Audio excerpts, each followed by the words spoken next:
Some stage actors say that contrary to what people think, they are basically very shy. How would you describe yourself?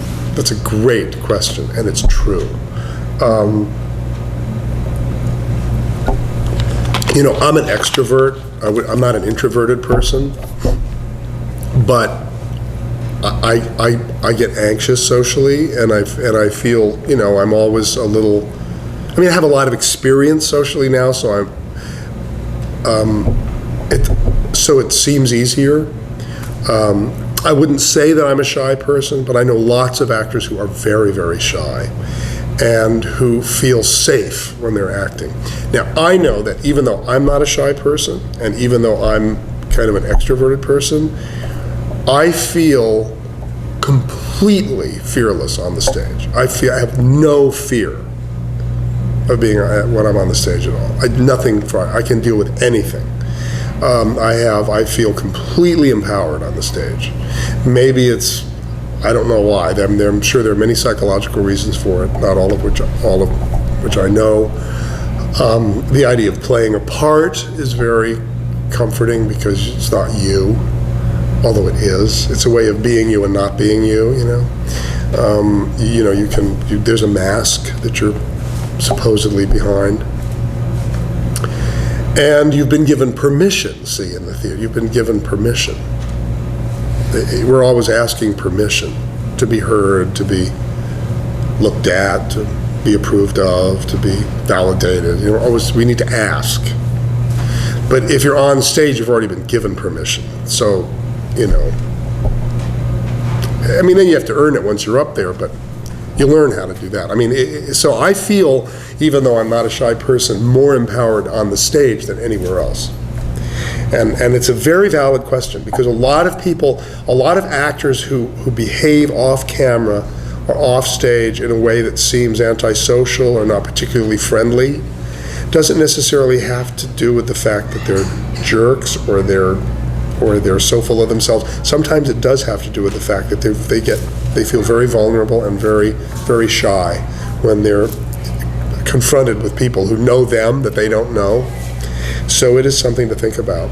Ultimately, if you are successful, I think it's kind of your responsibility to learn how to deal with people so that you don't, upset people or hurt them or make them feel small or, but not everybody, it's not easy for everybody to meet the public.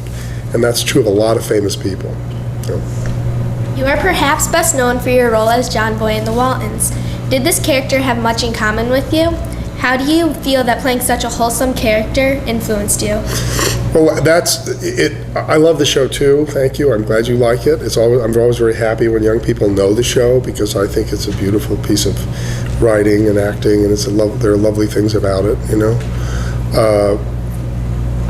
There were similarities and differences. Obviously, I was not raised, I was not an Appalachian innocent, raised in the foothills. I was a Broadway brat. I was raised on the Upper West Side and started acting when I was 6. So, I had a completely different existence.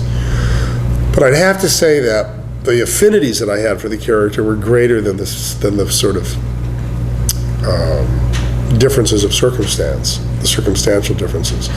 Because I have a love of literature, and John Boy had a love of literature. I've written poetry all my life, and he loved poetry. I was more of a thinking, more of a, I would say, contemplative type.